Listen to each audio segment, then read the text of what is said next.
Bagaimana Pak Halim melihat fenomena pasangan Ridwan Kamil dan Suswono di Pilkada DKI, mengingat di banyak tempat mendapatkan penolakan dari warga Jakarta.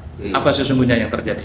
Ya jelas karena pertama si Ridwan Kamil itu pernah menjelek-jelekin Persija ya. Jadi dia itu pernah ngata-ngatain tentang Persija waktu itu, sehingga warga Jakarta itu kan sama cinta pada Persija dia mestinya juga jengkel gitu. Terus yang kedua kali, sebenarnya Ridwan Kamil itu pantasnya itu bukan di Jakarta, tapi justru di Jawa Barat untuk periode yang kedua gitu loh.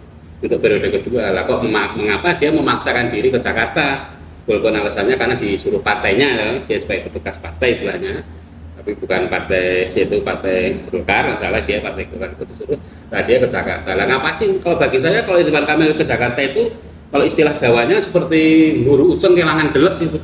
Jadi dia ingin mencari yang lebih besar tapi malah tidak dapat apa-apa. Padahal kalau dia mau di Jawa Barat, saya yakin dia akan menang. Nah sekarang malah justru Jawa Barat sekarang itu sekarang dikuasai oleh Deddy Mulyadi.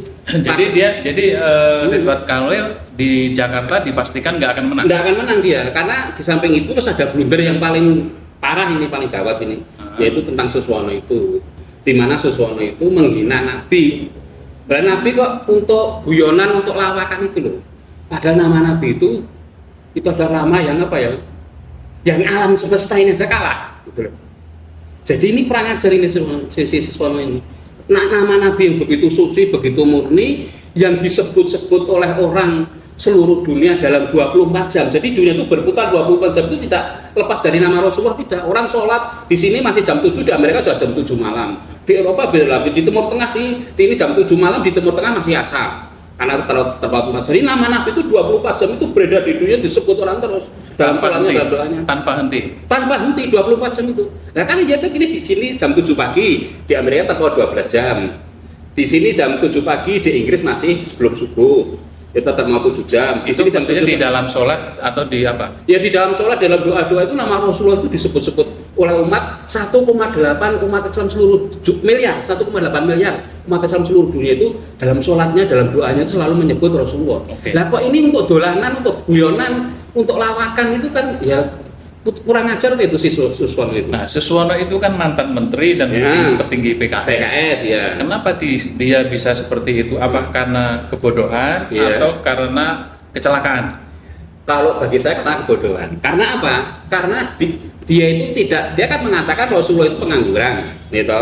Kalau kamu pengen dapat orang kaya, pakai janda yang kaya. Rasulullah itu ketika dapat Siti Khadijah itu bukan nganggur, itu pemuda yang kaya raya. Buktinya apa? Saya dibaca di Sirah Nabawiyah itu Rasulullah ketika ngelamar Siti Khadijah, ketika ngelamar ya, itu ontanya saja 50 onta yang terbaik buat ngelamar. Untuk mahar. Unta merah. Padahal kalau unta merah itu 50 juta saja ya, kali 50 sudah 2,5 miliar. Mana ada pemuda kok punya duit 2,5 miliar? Kalau tidak pemuda yang kaya, malah apa Rasulullah kaya? Karena umur 12 tahun dia sudah berbisnis di Sam, diajari oleh pamannya namanya Abu Thalib. Jadi Nabi itu bukan orang pengangguran, bukan orang nggak punya duit, enggak. Itu bodoh Suswono itu. Bodoh bener, dia tak tahu. Apa sengaja tidak tahu, apa mempermainkan nama Nabi atau lawakan, tidak tahu. Tapi sudah kurang ajar itu bagi saya. Itu loh. Jadi Nabi itu seorang pemuda yang kaya raya. Mana ada pemuda kok punya duit 2,5 miliar untuk mahar itu loh. Pemuda kaya raya, pengusaha besar, dapat janda yang juga kaya raya, yaitu Siti Khadijah. Jadi kalau dikatakan Nabi itu pengangguran, mas ada. Terus orang itu ngakunya orang PKS, tidak tahu kayak gitu. PKS macam apa itu? Gitu loh. Itu. Jadi karena kebodohan Suswono. Ya kebodohan juga. Di samping itu juga mempermainkan nama Rasulullah. Gitu. Sekarang dia minta maaf, tidak bisa minta maaf kayak gitu. Belum dulu aja Ahok kayak gitu aja diadili kok. Ya harus diserahkan ke pengadilan loh. Ini lebih parah mana antara Ahok dengan? Iya sama-sama parahnya. Dulu Ahok menghina Quran itu dengan cara surat Al-Maidah itu ya. Ini Suswono kayak gitu. Entah itu kepleset atau gimana, tapi jelas itu menghina, itu nggak akan termaafkan itu. Itu tuh. Mestinya sebagai pejabat PKS dia tidak keluar pernyataan seperti itu. Harusnya biar dia dianggap lucu, untuk masa Nabi itu lucu-lucuan itu loh. Nabi itu bahan lawakan. Yang pernah ngajar itu Suswono itu. Apalagi pernah jadi menteri. Sekarang pengen jadi wakil gubernur. Pangkat turunnya itu pangkatnya turun tuh itu. Dari menteri ke wakil gubernur. Nah iya tuh makanya turun lah itu, ya tuh. Dulu Nur Mahmudi Ismail dari Menteri Pertanian ke Wali Kota Depok, ya itu tuh. Ya makanya turun, maunya timbang orang itu, karena itu posisi kedudukan kan berarti tujuannya cuma ngejar jabatan tuh itu. Ya, jadi secara strategi PKS ini kurang strategis Ya kurang strategis itu jadi PKS itu sekarang hancur-hancuran bener nih kok caranya kayak gini. Oh iya. Iya, Apa disebabkan oleh apa PKS hancur? Loh, PKS pertama iso bisa hancur karena dia itu mengkhianati Anies. Iya tak? Mengkhianati Anies. Yang harusnya Anies bisa di Pilkada DKI ini ya. Ternyata dari pengkhianatan salah satunya pengkhianatan PKS itu. Jadi itu cuma ya kasarnya itu menjual agama lah. Kalau saya katakan, yo kita santri, tapi santri kayak gitu itu apa? Itu mengkhianati. Padahal Di dalam hal yang mana yang menjual agama? PKS. Lah ya maksudnya menjual agama itu dia kan menggunakan Islam ini untuk kepentingan para tokoh-tokohnya untuk mengejar jabatan, gitu. Tapi juga mengkhianati apa ya? Buktinya Anies dikhianati dia. Gitu, padahal dulu sudah ada Anies siapa itu gandengan aman, gitu. Anies Sohibul Iman, runtang runtung. Ternyata bubar kayak gitu. Nah, walaupun bagaimanapun alasan PKS, bagaimanapun, seandainya dia itu gandeng Anies kan bisa dengan aturan baru dari KPU itu, ya toh? Ya, tapi buktinya kemana itu?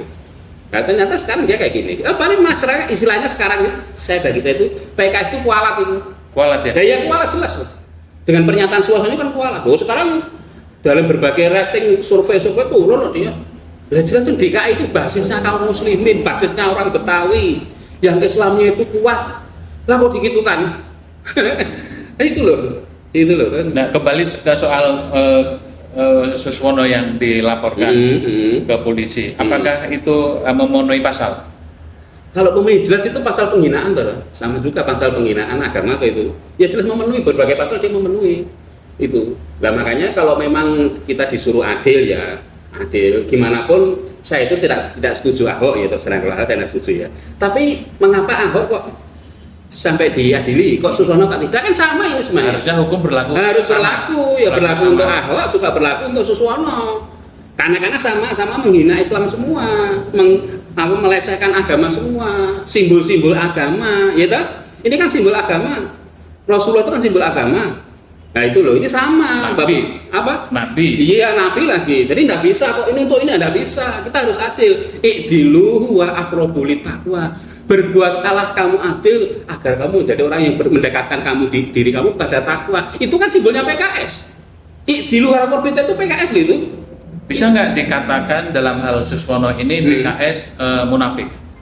Kalau munafik barangkali belum ya. Tapi kalau jelas tidak adil ya jelas. Dolim. Kalau munafik belum. Tapi kalau dolim ya. Karena bedanya adil itu ya berarti tidak dolim. Jadi tidak adil itu berarti dolim. Jadi PKS mendolimi dirinya sendiri dengan manunya apa? Lah apa sih beratnya mengorbankan Suswono itu? Itu PKS. Lah itu nama Nabi kok. Walaupun yang lain buktinya kamu mengatakan begitu. Gimana lagi? Itu loh. Bahwa itu untuk Allah nggak bisa. Itu loh. Itu jadi namanya kita ada seorang kemarin yang bilang saya, Pak Halim, kalau kamu ngeritik PKS kayak gitu tuh berarti kamu itu pro PKI loh. Saya bilang nggak bisa kayak gitu. Bukan berarti kalau kita ngeritik PKS kita pro PKI. Politik itu tidak bisa hitam putih dong. Politik kok hitam putih? Kalau berarti kalau tidak bisa. Saya mengkritik PKS itu karena dia menghina Nabi. Bukan saya pro enggak ada hubungannya itu. Ya. Nah, kalau suara ini ya tidak akan terjadi itu toh, gitu loh. Ya. Ada asap, ada api toh, ya. Itu ya gitu. Kalau soal Pak Ridwan Kamil ini, Pak Halim, jadi mereka Pak Ridwan Kamil di jejak digitalnya, di Twitternya terutama ya, di tahun yang lama 2010 sampai 2012, itu banyak sekali cuitan-cuitan yang menghina Jakarta dan masyarakat Jakarta. Iya, makanya itu. Nah, sekarang dibongkar sama dengan Fufu Fafa. Tapi Ridwan Kamil mengakuinya bahwa itu memang milik dia. Fufu Fafa tidak mengakui ya. Dengan isi Instagram seperti itu isi Twitter seperti itu yang menghina, yang dikatakan Jakarta kota bokep dan lain sebagainya. Bagaimana nih Pak Halim memandangnya? Ya harusnya Ridwan Kamil itu tahu diri, gitu. Dia dulu kayak gitu. Nah, namanya Twitter barang itu sudah nggak bisa dihapus toh, itu kan Ufawa itu udah 10 tahun kan, itu ternyata masih ada bekasnya. Ya harusnya Ridwan tahu diri lah. Dia itu istilahnya jangan gigi mongso, ojo ngoyo-ngoyo. Jadi kalau bagi saya harusnya si Ridwan Kamil dan Suswono itu bukan istilahnya itu bukan ridho singkatannya, tapi kasus Kamil Suswono. Oh. Jadi itu nanti prediksi saya loh ya, prediksi saya. Ini aja belum jadi gubernur kayak gini, ini sudah ada kasus besar penghinaan terhadap Nabi. Tapi nanti kalau dia menang sampai dengan curang, tambah kasus besar lagi. Lihat aja nanti 5 tahun ke depan. Kalau dia menangnya dengan curang loh ya, tidak dengan curang pun tetap ada kasus nanti. Ini aja belum jadi aja sudah ada kasus. Lah itu kasus Suswono itu. Harusnya singkatannya itu kasus, bukan ridho. Kamil Suswono. Yang benar itu? Iya benar itu, kasus. Kamil Suswono itu kasus, bukan ridho Kamil Suswono. Suswono ya, itu kan itu. Terlalu suci katanya. Terlalu direligiuskan gitu loh soal ridho. Ridho wa fi ridho walidain memang gitu. Ridho Allah tergantung dari ridho orang tua begitu loh. Padahal si pengguna istilah itu tidak seridho itu. Tidak. Karena yang benar itu si singkatan itu kasus. Kamil dan Suswono kasus. Lah buktinya apa? Lah ini baru calon gubernur saja sudah gegeran kayak gini gara-gara dia menghina Nabi Suswono. Entah itu terselip lidah atau terserah, tapi itu jelas menghina Nabi. Dan dia mengaku sendiri mengatakan kayak gitu ya. Nah apalagi nanti kalau jadi gubernur lah kayak koyo ngopo, apalagi jadinya itu dengan cara curang umpamanya, dengan cara main duit, dengan cara ini tidak beres itu, lah itu tambah lagi, itu loh. Jadi seharusnya dia itu tahu diri lah. Wong dulu dia dengan warga Jakarta juga kayak gitu, ya bahkan dengan Persija juga kayak gitu. Itu harus tahu diri dia. Si Ridwan Kamil ini. Ya. Gitu. Pak Halim sebagai orang Jakarta ikhlas nggak dituduh sebagai kota bokep oleh Ridwan? Wah ya jelas nggak mau dong, Wong Jakarta kok. Kok mau dituduh kota bokep itu kan ya kan istilah kotor itu loh. Bagaimanapun walaupun Jakarta kayak gini, bagaimanapun Jakarta itu adalah dulunya kotanya para ulama, para pejuang. Buktinya apa? Ada nama Matraman, itu Mataraman aslinya. Mata dari Matraman itu dulu tempat singgahnya pasukan Mataram untuk menggempur Batavia tahun 1628, 1629. 2 kali Sultan Agung Hanyokrokusumo dari Jogja itu menggempur Batavia untuk mengusir Belanda tapi gagal. Itu dulu pasukannya itu dipusatkan di Matraman itu, Jakarta Timur itu. Maka namanya Mataraman jadi Matraman gitu loh. Dulu karena pasukan Mataram tinggal di situ. Posnya di situ tuh menggempur Belanda. Belanda di mana waktu itu? Ada di bentengnya di Tanjung Priok. Saya baca sejarahnya loh, di Tanjung Priok. Itu Sultan Agung gempur 2 kali. Itu sultan terbesar di Jogja, Kesultanan Mataram Islam itu. Tapi gagal. 1628 gagal, 1629 gagal lagi. Akhirnya tidak diulangi lagi. Itu. Artinya Jakarta ini penuh dengan perjuangan oleh para ulama iya. masyarakat yang ingin merdeka. Ya merdeka iya maka. Tapi sayangnya sekarang bakal diisi oleh orang-orang seperti Ridwan Kamil. Nah itu. Wah ini para pejuang ini Jakarta ini bukan main-main, ini kotanya para ulama. Itu para pejuang dan banyak lagi Mas Jakarta itu. Saya nggak habis pikir Jakarta itu Belanda datang ke Jakarta itu kan 1602. Tekesnya benar-benar Belanda itu menduduki Batavia ini kurang lebih 350 tahun karena baru merdeka 1945 ya, baru merdeka sekarang 3,5 abad. Lah kok 3,5 abad masyarakat Jakarta bisa mempertahankan Islamnya itu loh. Itu berapa generasi bayangkan itu? Kalau satu generasi 25 aja berapa 20 generasi ada itu. Lah kok bisa tetap mempertahankan Islamnya? Jakarta tetap menjadi mayoritas Muslim, Batavia, Betawi tetap Islamnya kuat. Itu kan luar biasa tuh Mas. Jadi daerah Jakarta itu Belanda datang itu 1602, VOC itu datang. Berarti boleh kan 3,5 abad benar Jakarta itu diduduki Belanda. Padahal Belanda itu kan Nasrani. Tapi kok Jakarta tetap bertahan Islamnya itu 350 tahun nggak main-main itu. Berapa generasi itu bayangkan itu. Itu kan memang luar biasa, masyarakat Betawi itu religiusnya luar biasa. Lah kok ada calon wakil gubernur kok menghina Nabi itu piye itu? Saya tuh tidak habis pikir itu semua. Kontradiktif ya. Kayak kontradiktif di kota yang sangat religius kayak gini, Islamnya kuat kental, berhasil mempertahankan Islam dalam kondisi mayoritas dalam 350 tahun penjajahan Belanda loh. Nggak main-main itu, orang-orang Jakarta itu luar biasa. Ya. Lah kok sekarang ada titik-titik orang datang, ingin lah kok menghina Raffi, itu logikanya di mana itu loh? Ya. Suswono itu loh. Ya, sekarang di luar soal pernyataan Suswono, di luar soal medsosnya Ridwan Kamil, secara kemampuan, Ridwan Kamil ini punya kemampuan nggak membangun Jakarta? Kalau saya lihat di prestasi di Jawa Barat ya, di Jawa memang dia mampu ya. Tapi memang Jawa Barat kan beda dengan Jakarta. Gitu, Jakarta itu hampir seluruh suku ada di sini kok. Jadi benar-benar heterogen Jakarta itu. Nah, kalau itu belum teruji Ridwan Kamil. Kalau memang Anies sudah teruji ya, udah 5 tahun kita tahu Anies itu. Tapi sayangnya Anies kan nggak masuk calon gubernur. Itu kalau saya masuk jelas Anies menang itu. Nah, tapi karena Ridwan Kamil kan belum teruji toh, walaupun dia kelihatan berhasil di Jawa Barat, kelihatan berhasil. Tapi belum tentu di Jakarta berhasil, belum tentu. Tantangannya lebih berat di Jakarta. Walaupun penduduk Jakarta itu cuma 10 juta. Penduduk Jawa Barat itu kurang lebih 38 juta, barangkali lebih itu barangkali 38 juta. Jawa Tengah saja 37 juta. Dan Jawa Barat itu paling besar penduduknya se-Indonesia untuk provinsi loh ya. Paling besar Jawa Barat, Jawa Timur loh. Jakarta, Jawa Barat dan Jawa Timur itu. Jadi harusnya kami itu ya juga mikir juga dia. Wong Jakarta itu tidak mudah, Pak. Ini tempat semua. Walaupun besok ya kalau memang Prabowo meneruskan Jokowi ya ke IKN momen itu. Kalau IKN gagal, kan kita kembali ke Jakarta lagi, namanya DKI lagi. IKN kan cuma barangkali kota metropolitan apa terserah sana. Ya terserah Prabowo kan Presiden Prabowo toh, ya bukan Jokowi lagi. Nah itu, tapi belum tentu kok. Nanti ibu kota pindah juga belum tentu. Itu dari sisi acceptable ya penerimaan masyarakat Jakarta. Apakah masyarakat Jakarta bisa menerima kehadiran Ridwan Kamil? Kalau saya kelihatan sulit. Sulitnya karena pertama, masyarakat Jakarta itu masyarakat yang religius. Orang Betawi itu orang yang religiusnya luar biasa itu, luar religius. Lah itu di samping itu juga masyarakat Jakarta itu pernah dilukai hatinya kayak gitu oleh Ridwan Kamil. Ya masalah itu Persija itu ya, dia akan Persija itu soalnya dia karena waktu itu kan lagi ada rivalitas ya. Lah ya itu menunjukkan kan sakit sama masyarakat. Lah itu Ridwan Kamil kok nggak kepikir kok dia mau desak partainya untuk ke Jakarta kok nggak mau ke Jawa Barat saja gitu loh. Padahal kalau dia mau di Jawa Barat saya yakin menang itu Mas. Tapi itu kan hanya rivalitas antara supporter Persija dengan supporter Persib Bandung. Apakah itu berdampak terhadap elektabilitas nantinya? Ya jelas berdampak. Gimana pun kan kebanggaan di Jakarta itu kan Persija mestinya. Dengan dia kan supporternya kan banyak banget tuh itu. Nah, dengan dia mereka apalagi stadion terbesar itu ada di Senayan. Nah, dia dilukai kayak gitu kan udah ya sulit, apalagi yang paling parah ini Suswono ini. Dia nggak perhitungan itu Suswono itu. Maka saya mikir Suswono itu gimana itu orangnya tuh apa ya memang kita ngomong itu juga cuma ngomong aja. Udah dipikir belakangnya itu loh. Dampaknya justru lebih besar ini loh Mas daripada kasus Persija ini, lebih besar ini yang Suswono menghina Nabi ini. Wah ini luar biasa itu.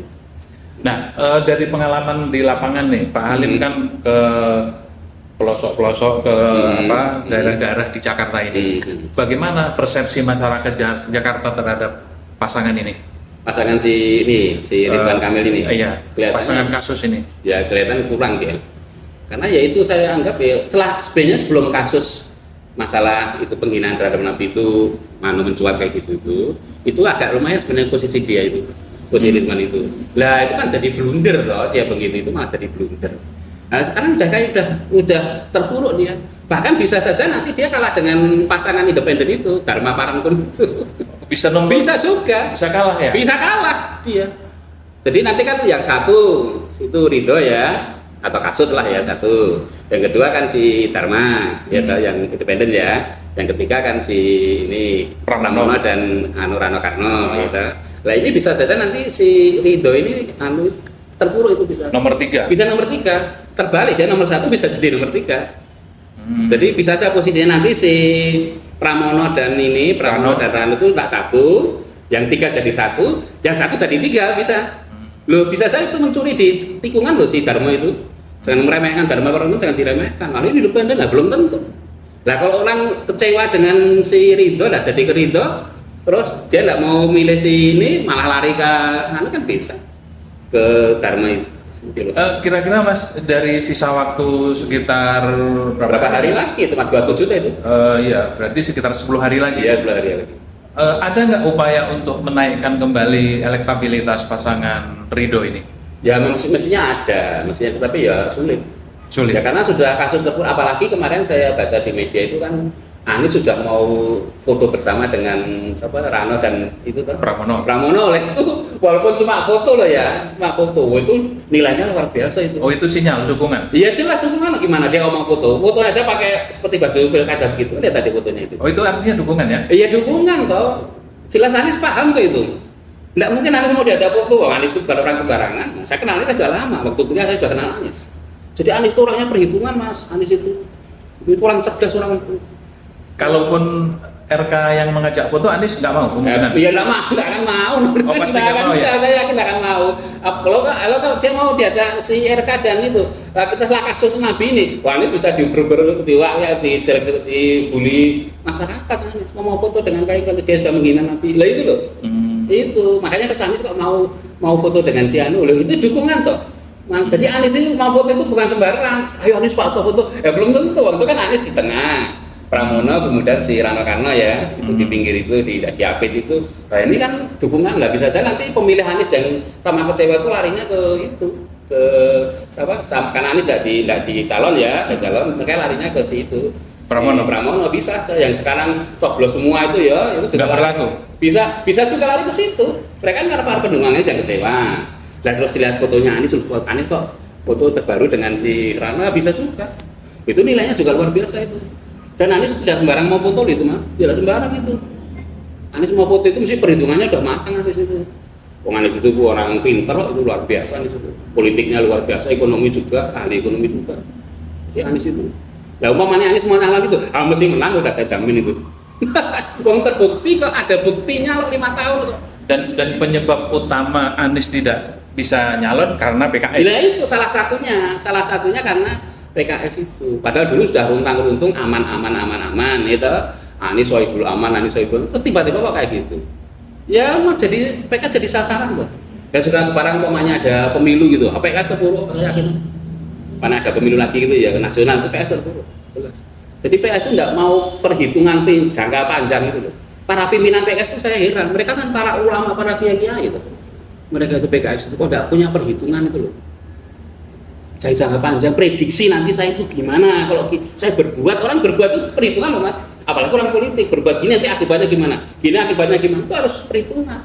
Lah kok ini kok langsung kayak gitu lah, kalau rakyat sudah masyarakat dilukai kayak gitu, padahal pendukung Anies Indonesia. Nah, coba aja nanti kalau ada pilkada di mana, PK kan terburuk itu di berbagai daerah, lihat aja itu.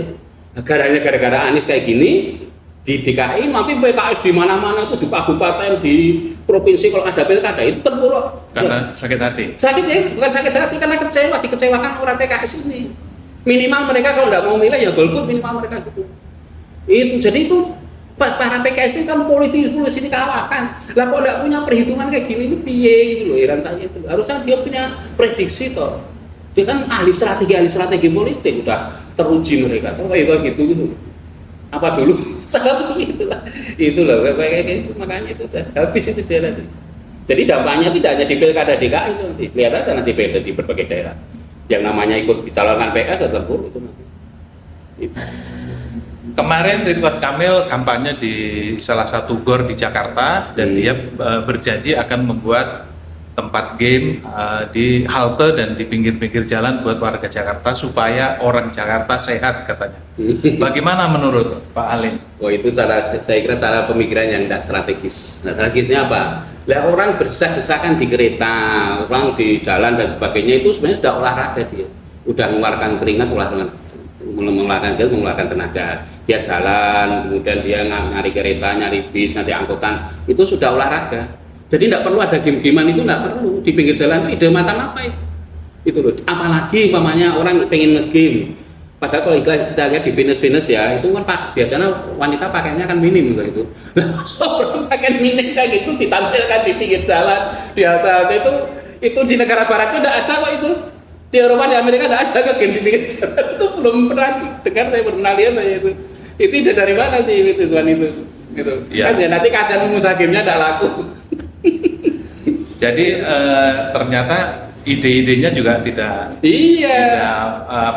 merakyat. Iya, nanti kalau ide merakyat itu umpamanya setiap hari ini ada pembagian sembako gratis lah, itu seminggu sekali lah baru itu apa tiap seminggu sekali ada apa tiketnya busway digratiskan, nah itu baru. Lah kok game itu Lagi pula di halte kan sempit ya. iya sempit, desek-desekan malah banyak copetnya.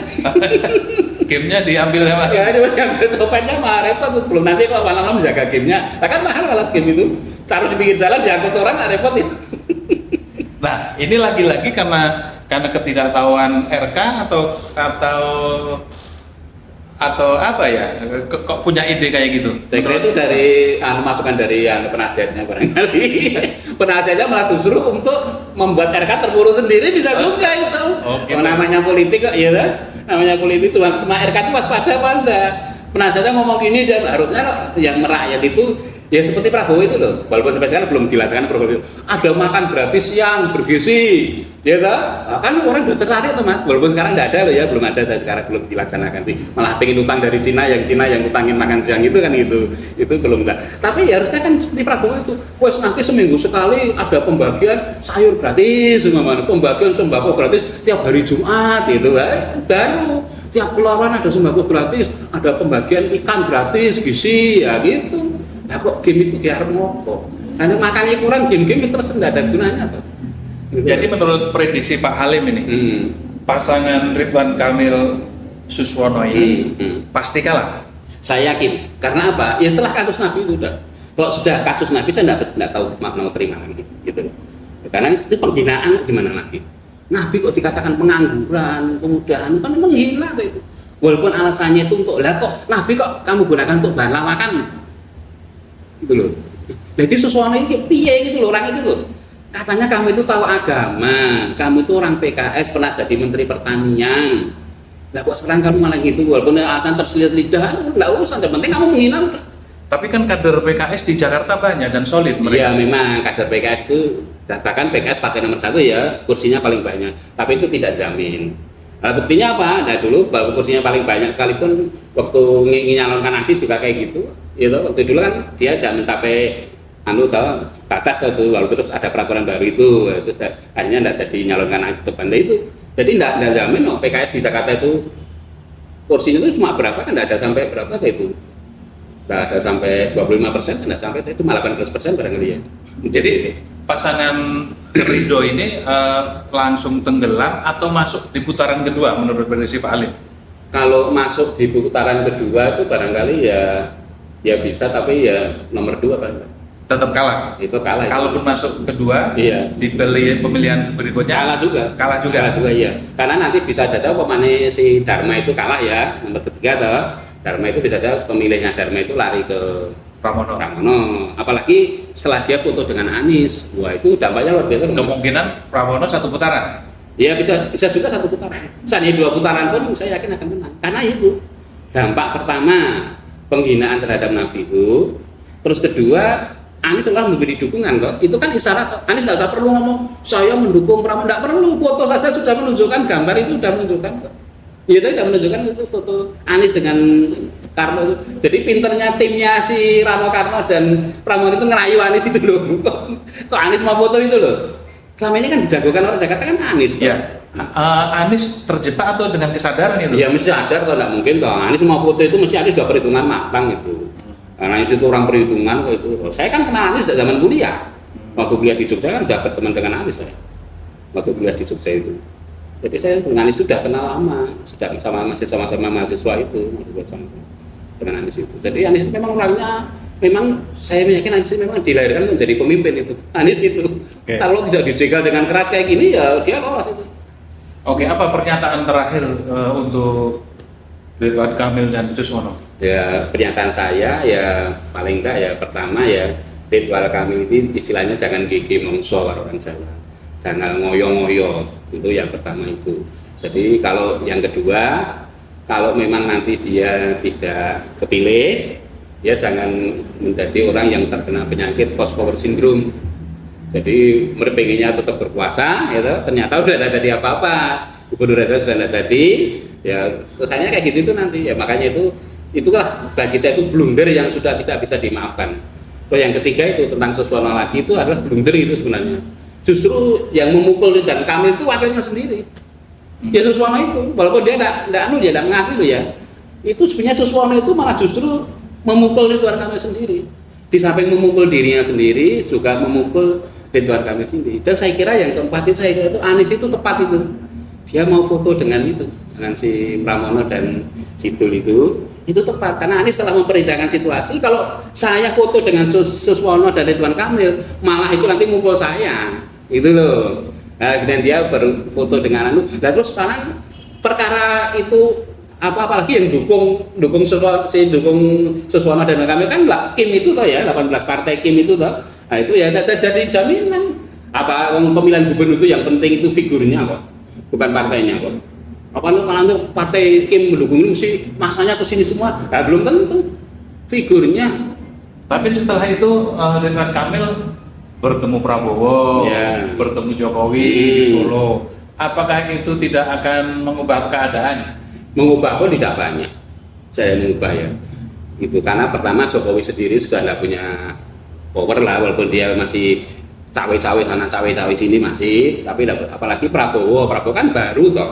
Meskipun juga dia sekarang mulai menggunakan strategi Jokowi dengan cawe-cawe ikut cawe-cawe pilkada, tapi Prabowo sekarang ini mencawe, tapi juga tidak akan mengubah, tidak akan bisa mengubah posisi Ridwan Kamil loh ya. Bahkan saya yakin dengan kasus ini, kasus PKS ini, PKS itu tidak hanya terpuruk di DKI saja, tapi di seluruh daerahnya saja. Pemilihan apapun nanti pada PKS orang sudah istilahnya wis pegang, wis ora pegang meneh. Antipati udah. Wis antipati, wis gila lah. Wis jijik gitu loh. Dengan kondisi PKS kayak gitu. Sudah tokohnya melecehkan Nabi, dia mengkhianati sana, mengkhianati sini. Gitu loh. Jadi bagi saya itu seperti PKS itu bermain apa ya, Machiavellis lah. Kasarnya kasar itu mengalahkan sejarah, segala cara yang penting menang gitu loh. Jadi PKS sekarang itu dengan PKS dulu udah beda Mas. Jangan samakan PKS sekarang dengan PKS dulu ketika pembentukan itu jangan beda, sudah beda banget. PKS sekarang ini itu benar-benar terpuruk nanti PKS. Gara-gara salah memprediksi politik itu. Harusnya pemimpin PKS itu tajam tuh politiknya dia. Udah bertahun-tahun jadi partai kok masih kayak gitu lagi. Kalau udah tajam politik itu perhitungan ke depan itu loh. Lah kok dia dulu mengandalkan Jokowi ya sekarang buktinya Jokowi sudah kayak gitu. Harusnya dia itu selalu oposisi terus. Buktinya dia kan tidak dapat menteri selama 10 tahun. Jokowi kan tidak dapat menteri sampai PKS itu. Menterinya mana PKS itu? Selama zaman Jokowi kan diberi kursi menteri tadi ya. Padahal dia dukung Jokowi terakhir ya. Ya terakhir yang keliru tuh mendukung Jokowi harusnya kok sudah tidak oposisi terus itu loh. Kok aduh pas di akhir-akhir malah dia dukung istilahnya kalau orang itu ya waktu di akhir kehidupannya itu justru malah jelek itu loh yang disayangkan kan itu dulunya baik malah di akhir Jokowi sudah hampir ambruk malah dukung Jokowi kayak gitu itu loh. Jadi PKS bisa dikatakan suul khotimah ya di 2024. Nah ya bisa juga dari suul khotimah dalam politik toh. Wong dulunya dia oposisi 10 tahun dengan Jokowi kok. Dia suul khotimah politik itu namanya. Kalau ada mahar politik ya suul khotimah politik juga ada kok. Mahar politik kan ada istilahnya mahar itu lah. Kan ada juga suul khotimah, husnul khotimah juga ada, suul khotimah juga ada gitu loh. Itu loh. Malah yang bagus itu yang maaf walaupun saya tidak ya, malah PDIP. PDIP itu dulu kan pro Jokowi, tapi di akhir dia kan bentrok dengan Jokowi toh. Jadi malah PDIP itu di akhir hayatnya Jokowi ini, di akhir kekuasaan Jokowi ini, malah husnul khotimah. Aneh itu. Aneh itu. Jadi PDIP waktu itu sudah menikmati dari hasil Jokowi banyak banget toh. Jadi wali kota, jadi gubernur, jadi sudah menikmati. Malah di akhir-akhirnya maksud itu PDI bertentangan dengan Jokowi, bentrok dengan Jokowi. Apalagi Mega tidak setuju kalau Gibran itu Jokowi 3 periode dulu tidak setuju kalau bentrok itu. Malah justru yang sekarang yang untung PDIP, Bang terpuruk malah PKS. Dulunya PKS itu oposisi terus-terusan 10 tahun, di akhir hayatnya kok malah kayak gitu. Itu loh, itu disayangkan.